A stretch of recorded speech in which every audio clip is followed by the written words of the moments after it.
Olá, pessoal. Nós vamos agora prosseguir com os reacts às provas orais do Ministério Público de Santa Catarina, concurso realizado em 2020. Essa é uma reação às respostas dadas pela minha ex-aluna, Gabriela Soto, que foi promotora de justiça em Santa Catarina e hoje é juíza de direito no estado de São Paulo. Vamos direto às reações e agora da prova de direito processual civil. Doutor Marcelo Wegner. Boa noite, doutora Gabriela. Boa noite, excelência. Processo civil. O que é ação rescisória e em quais hipóteses a lei autoriza a sua propositura? Bom, já de cara, a gente já verifica um ponto muito importante na preparação para as provas orais. O primeiro é você ter os conceitos bem condensados na sua memória. A pergunta do examinador foi: o que é ação rescisória? Então você tem que ter o conceito de ação rescisória pronto para a resposta.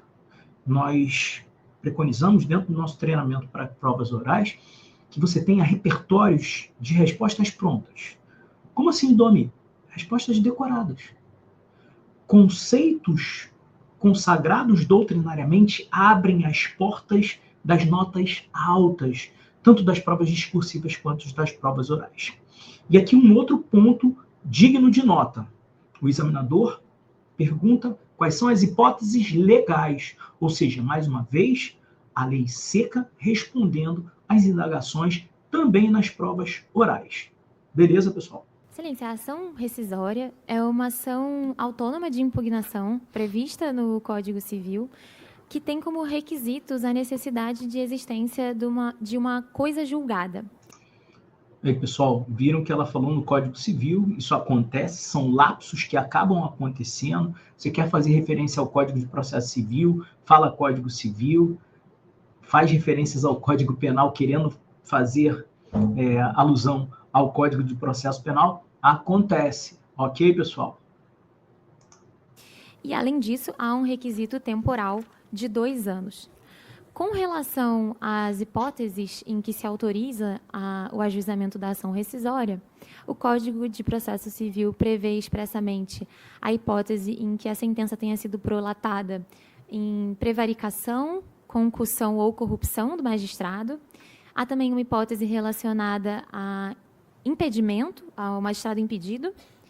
Me recordo também da hipótese em que hajam provas novas que não tenham sido produzidas e que afetem a matéria decidida sobre a qual pende a coisa julgada. Há também a falsidade que tenha sido provada. Então, a partir dessa falsidade também é possível rever a coisa julgada. Sim, me recordo de que há mais uma hipótese, porém, agora não me recordo. O mandado de segurança é um dos remédios constitucionais mais utilizados. Ele visa proteger todo e qualquer direito líquido e certo ou há alguma especificidade? Não, excelência, há uma especificidade que é a necessidade de existência de prova pré-constituída e, para além disso, o Supremo Tribunal Federal entendeu constitucional o prazo decadencial de 120 dias. Então, para além de um direito líquido e certo, exige-se que o remédio constitucional seja impetrado no prazo decadencial de 120 dias com prova pré-constituída do direito líquido e certo. Pessoal, vejam que uma questão de mandado de segurança super simples está sendo formulada pelo examinador. Às vezes, quando a gente está se preparando, a gente quer reinventar a roda, quer achando que o conteúdo que a gente está estudando ali é um conteúdo muito superficial. Muitos alunos, muitos mentorados me procuram falando: Domi, eu estou achando que esse material é um material muito superficial, estou achando... Pessoal, é o básico que vai levar você à aprovação. Acredita nisso. É o básico. Depois que você tiver o básico bem forte, aí você aprofunda em determinados temas de acordo com a necessidade do teu concurso. Fechou? Vamos prosseguir. Em relação à figura do impetrante, há 2 tipos de mandado de segurança. A doutora poderia referi-los?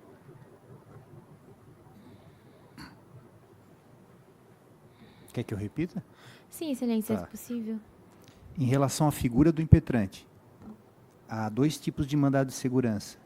A doutora poderia referi-los? Com relação à pessoa do impetrante, Excelência, vislumbro a existência do mandado de segurança que tutela direito líquido certo individual e o mandado de segurança que tutela direito líquido certo de uma coletividade. Então, nesse sentido, são 2 espécies de mandado de segurança distintas. Menciono ainda com relação ao mandado de segurança coletivo, que há previsão constitucional e que no rol dos legitimados não consta o Ministério Público, mas o Superior Tribunal de Justiça entende que o Ministério Público possui legitimação para o mandado de segurança coletiva, apesar da inexistência de previsão expressa na Constituição. Perfeita. E outra coisa, sempre trazendo entendimentos jurisprudenciais. Agora mencionou o STJ, anteriormente mencionou o STF. Isso é fundamental. Dá a tua resposta e traz o entendimento das cortes superiores. Vejam bem, uma pergunta absolutamente tranquila que o examinador fez, mas uma classificação que não nos é muito comum. Em relação à pessoa do impetrante, quais são as modalidades, os tipos de mandado de segurança? No primeiro momento, a resposta não está pronta. Mas você verifica que ela pede para o examinador repetir a pergunta, e esse artifício você pode utilizar à vontade, absolutamente à vontade. Ok? E mais, ela pega e traz a resposta, né, refletindo a respeito da resposta.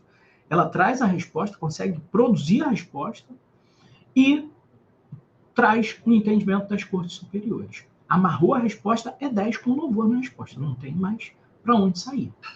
Beleza? E sempre contextualizando a atuação da instituição para a qual você tá se preparando. Então, aqui, a gente está falando do Ministério Público, ela traz o entendimento do STJ, especificamente em relação à legitimidade do Ministério Público para o ajuizamento, para a impetração do mandado de segurança coletiva. O Código de Processo Civil prevê hipóteses em que a sentença começa a produzir efeitos imediatamente após a publicação, ainda que haja interposição de apelação. Quais são elas? Perguntinha, letra de lei também. Fazendo de outra forma, qual seria a outra forma de se formular essa indagação? Quais são as hipóteses legais em que a apelação é recebida somente no efeito devolutivo? Fechou? Está lá expresso no CPC. Excelência, me recordo da sentença de demarcação de terra, sentença que condena o alimentante a prestar alimentos, sentença que confirma a tutela provisória, sentença que decreta a interdição, sentença que determina a adoção, com a exceção da sentença que trate da adoção internacional.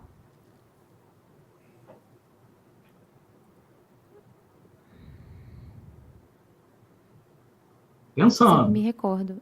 Mas estou sentindo que há mais uma hipótese, porém não me recordo. Essa relação ela é taxativa? Excelência, como a apelação, em regra, possui efeito devolutivo e suspensivo, as hipóteses legais em que não haja o efeito suspensivo devem estar expressamente previstas justamente em razão da excepcionalidade e da regra geral aplicável à apelação. Então, o rol é sim taxativo, mas o rol não é taxativo no Código de Processo Civil. É possível que leis esparsas tratem de maneira diversa. A prática de atos de improbidade administrativa podem importar em que tipos de sanção? A prova é de processo civil, mas o cara já começa a entrar em processo coletivo. Normalmente a gente estuda improbidade administrativa no direito processual coletivo, beleza? Por isso que a gente precisa pegar e fazer esse estudo transversal, sabe? Improbidade administrativa, por exemplo, você estuda em processo civil individual, em processo civil coletivo e em administrativo também. Excelência, a prática de ato de improbidade administrativa gera o dever de ressarcimento, e essa não é considerada uma sanção. Com relação às sanções, a previsão expressa de perda do cargo, há também expressa previsão de suspensão dos direitos políticos, e nesse sentido menciono, com relação à perda e à suspensão, que dizem respeito apenas ao enriquecimento ilícito e ao prejuízo ao erário, não sendo mais possível a partir da nova lei, com relação aos atos que violem princípios, e menciono ainda a proibição de contratar com o poder público que será de até 14, 12 ou 4 anos, e também a multa civil, que será compatível com o enriquecimento ilícito obtido, ou então será compatível ao prejuízo causado, ou então de até 24 vezes a remuneração. No caso da proibição de contratar e também da multa civil, são aplicáveis aos 3 tipos de atos, do artigo 9º, 10 ou 11. Menciono ainda, Excelência, que as sanções previstas na Lei de Improbidade Administrativa podem ser aplicadas cumulada ou isoladamente. Na defesa da moralidade administrativa, tem-se que o administrador deve se guiar pelos princípios da legalidade, impessoalidade, moralidade, publicidade e eficiência, que estão lá no artigo 37 da Constituição Federal. Esse último princípio da eficiência, ele guarda indiscutível elo com os princípios da eficácia, da economicidade e da celeridade. A doutora poderia discorrer brevemente sobre esses princípios? Sim, Excelência. Todos os princípios mencionados por Vossa Excelência com relação à eficiência estão relacionados ao Estado gerencial, que pretende a implementação de um novo modelo de Estado que busque a eficácia e a eficiência e se afaste do Estado burocrático. Então, olha, vejam que esse tema é um tema clássico do direito administrativo, tá? Mas que a gente, sempre que a gente estuda a improbidade, né, o processo de improbidade, processo civil por atos de improbidade, a gente tem que fazer a relação com todos aqueles temas muito caros ao direito administrativo. Nesse sentido, é importante mencionar também o princípio da transparência, como um princípio também decorrente do princípio da eficiência. E esses princípios estão relacionados não só à solução de litígios administrativos, celeridade do processo administrativo, mas também à efetividade das políticas públicas. Então, o Estado deve ser eficiente não só na análise dos casos que lhe sejam provocados pelo administrado perante a administração, mas também deve haver eficiência na prestação de serviços públicos, na consecução do interesse público. Se a senhora pudesse só me dizer o que seria o princípio da eficácia, da economicidade, da celeridade. Percebam, o examinador interrompeu de maneira muito educada a candidata que estava desenvolvendo o tema de acordo com seus conhecimentos. Vocês precisam estar atentos aos examinadores. Há um lugar comum lá fora que diz assim, o candidato tem que controlar a prova oral. Muito cuidado com isso. A Gabriela agora estava falando todos os conceitos, tudo aquilo que a gente estuda, tudo certinho. E se o examinador permitir, você prossiga. Se o examinador te interromper, é porque ele quer que você vá para o espelho. Ele está te colocando exatamente no espelho. Por vezes ele vai deixar você desenvolver o tema de maneira livre, outras vezes ele vai orientar você para o espelho. Doutora, gostaria que a doutora respondesse especificamente ao que foi perguntado. Você vê que ele tem até um ar de riso, assim como quem diz, tá querendo me enrolar? Beleza, tá tudo bem. Aí você pega e responde na cara, na chapa, o que ele está perguntando. Em relação ao princípio tal, em relação ao princípio tal, em relação ao princípio tal. Fechou? O princípio da celeridade, Excelência, é um princípio que exige que o poder público atue de maneira célere, resolvendo os conflitos e também aplicando toda a máquina pública a favor da coletividade de maneira célere. Então, nesse sentido, menciono a necessidade de realização de licitações de maneira célere e também a possibilidade, inclusive, da contratação de temporários, de servidores temporários, que é um instrumento que está relacionado com a necessidade de celeridade por parte da administração. Vossa Excelência poderia só mencionar os outros? Economicidade? Esse é um outro ponto. Vocês viram que o examinador, quando o examinador te fizer uma pergunta muito extensa, né, como nesse caso aqui, quais são os princípios da economicidade, celeridade, uma série de princípios, muito provavelmente você não vai assimilar todos os princípios que ele está querendo que você responda. Então você pergunte a ele, sem nenhum tipo de problema. Beleza? Excelência, quais foram os outros princípios? E aí ele vai dizer para você e você responde. Qual foi o outro princípio? Qual foi o outro princípio? Até você exaurir todos os pontos que ele está querendo que você responda. Fechou? Bora prosseguir. Economicidade significa fazer mais por menos. É um princípio que está relacionado, inclusive, com a lei de responsabilidade fiscal, a necessidade de se seguir o limite prudencial, e o que significa dizer que a administração pública só é eficiente quando ela for responsável com a verba pública. Então, não basta que se realize todas as políticas públicas, é preciso sempre ter em vista os limites orçamentários. Nesse sentido, relacionado à economicidade, menciono tanto a lei que trata do plano plurianual, como a lei orçamentária, que são as diretrizes da administração com relação tanto a planejamento e também com relação ao limite de verba para a consecução de determinada política pública. Vossa Excelência podia mencionar o último princípio? O último é eficácia. Eficácia e eficiência andam juntos, mas a eficácia está relacionada ao sucesso da política, enquanto que a eficiência está relacionada à otimização do processo.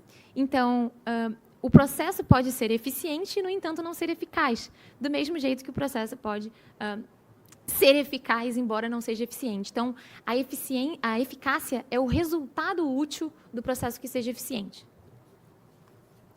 Agora, infância e juventude. Vamos prosseguir com a prova de infância e juventude, né? ECA e outros diplomas normativos. O Estatuto da Criança e do Adolescente ele estabelece a necessidade de plano individual de atendimento após o acolhimento institucional da criança e do adolescente. Quem é o responsável pela elaboração desse plano?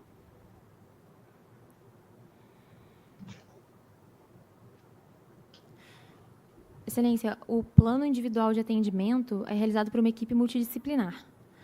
E há um prazo para a realização que é de 15 dias. Segundo expresso no Estatuto, na elaboração do plano, quais as duas circunstâncias que devem ser consideradas? Vossa Excelência, o plano de atendimento para crianças e adolescentes institucionalizados? Exato. Perfeito. A possibilidade de reinserção dessa criança ou adolescente no meio familiar. E também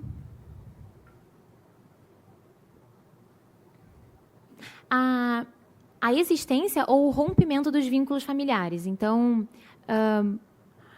o plano, Excelência, é baseado justamente nas medidas que serão tomadas para que seja possível ou restabelecer o vínculo ou, então, colocar essa criança ou adolescente em uma família substituta.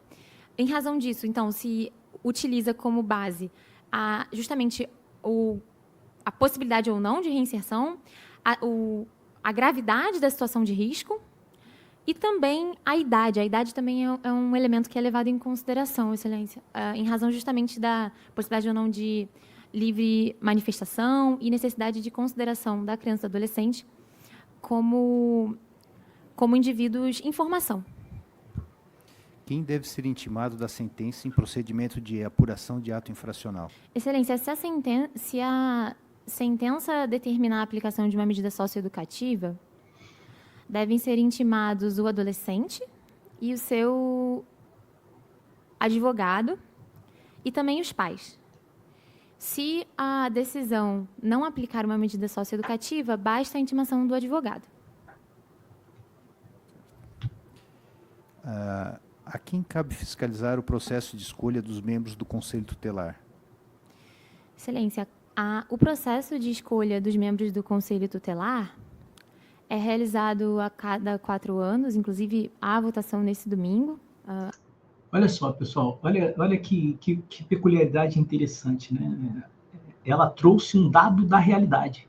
Isso é fundamental. Esse dado da realidade, há uma votação nesse domingo.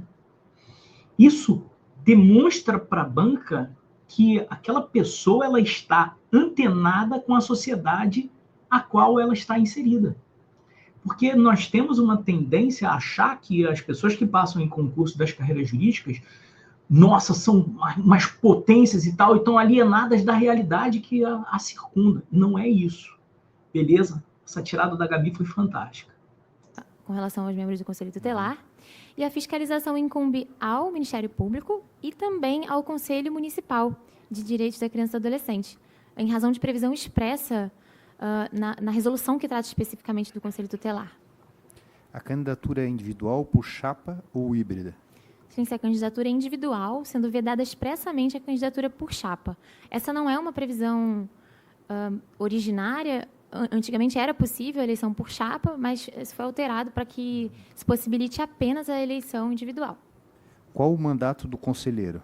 Excelência, o mandato é de 4 anos, devendo o conselheiro possuir mais de 21 anos, residir no município e possuir também idoneidade moral. Quais as circunstâncias devem ser observadas no procedimento disciplinar contra conselheiro tutelar para autorizar o seu afastamento liminar? Excelência, poderia repetir o questionamento? Posso. Quais as circunstâncias devem ser observadas no procedimento disciplinar contra conselheiro tutelar para autorizar o seu afastamento liminar? Excelência, a gravidade da infração praticada.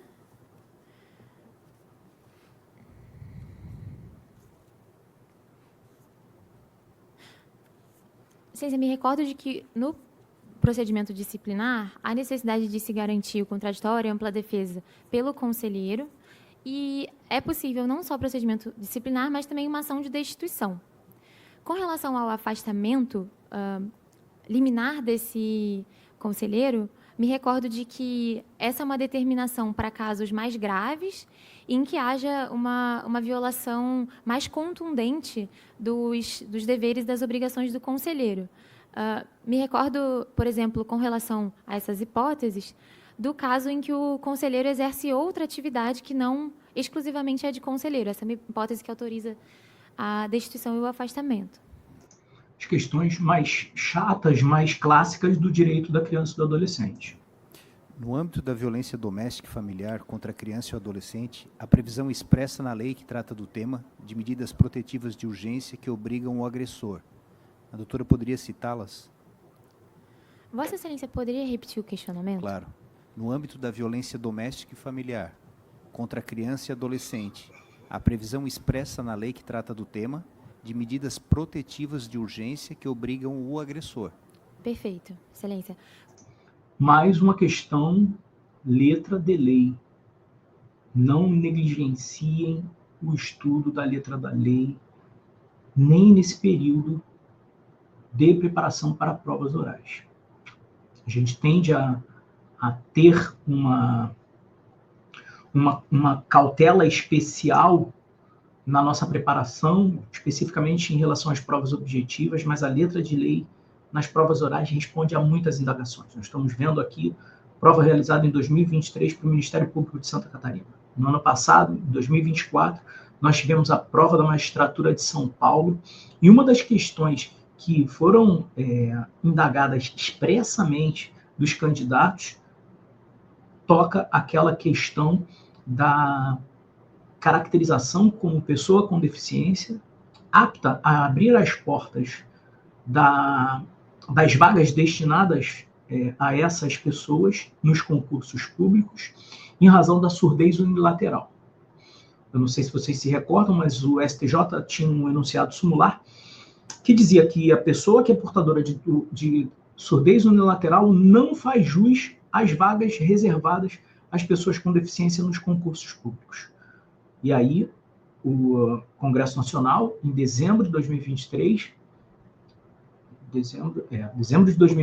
elabora uma lei dizendo que a surdez, seja unilateral, seja bilateral, ela caracteriza a pessoa como pessoa com deficiência. E sendo pessoa com deficiência, ela pode concorrer às vagas reservadas para os cotistas, pessoas com deficiência. Isso foi objeto de indagação expressa. E mais, a magistratura de São Paulo ainda pediu quais eram as frequências que caracterizavam aquela surdez, porque a lei é expressa nesse sentido. O Ministério Público de Santa Catarina, por exemplo, já está, a lei local já está adequada a essa legislação federal. É a mesma norma. Fechou, pessoal? Com relação a essas medidas protetivas previstas na Lei Henri Borel, cumpre mencionar que há previsão expressa relacionada ao afastamento do lar, a possibilidade de suspensão da visitação, há também a possibilidade de imposição de proibição de contato, há também uma previsão relacionada à necessidade de comparecimento a grupo de apoio e grupo de ajuda, há também uma menção a atendimento psicológico, As hipóteses trazidas, Excelência, são em muito parecidas com aquelas previstas na Lei Maria da Penha. E há também, além de previsões relacionadas a medidas protetivas que podem ser impostas ao agressor, medidas protetivas que podem ser impostas em favor da criança e do adolescente. Mas, com relação especificamente às do agressor, são aquelas as que me recordo. Tá. Vocês percebem que ela fez, e isso é essa interconexão de conhecimento, você mostrar essa interconexão de conhecimento abre as portas das notas maiores, seja nas provas discursivas, seja nas provas orais. A relação regra e exceção, a exposição à regra, isso, essas são as exceções. O estabelecimento de conexões entre a Lei Henri Borel e a Lei Maria da Penha. Isso tudo abre as portas das notas maiores, tanto nas provas discursivas quanto nas provas orais. Usem e abusem desse artifício, além de organizar melhor a resposta. Beleza, pessoal? Esse rol, ele é taxativo? Não, Excelência, o rol não é taxativo. O rol é exemplificativo. Nada impede que o magistrado entenda que, no caso concreto, outra medida se faz necessária para satisfazer o melhor interesse da criança ou do adolescente. Obrigado, doutora. Obrigada, Excelência. Passo a palavra pro... Pessoal, essa foi a reação das provas de Direito Processual Civil e Direito da Criança e do Adolescente do concurso do Ministério Público de Santa Catarina, realizado em 2023. Se você chegou até aqui, eu acho que eu mereço o teu like, eu mereço que você compartilhe esse conteúdo com os teus amigos. Eu sou o Marco Dominoni e eu te ajudo a passar nos concursos jurídicos, ainda que você tenha pouco tempo para se dedicar aos teus estudos. Um grande abraço, fiquem com Deus.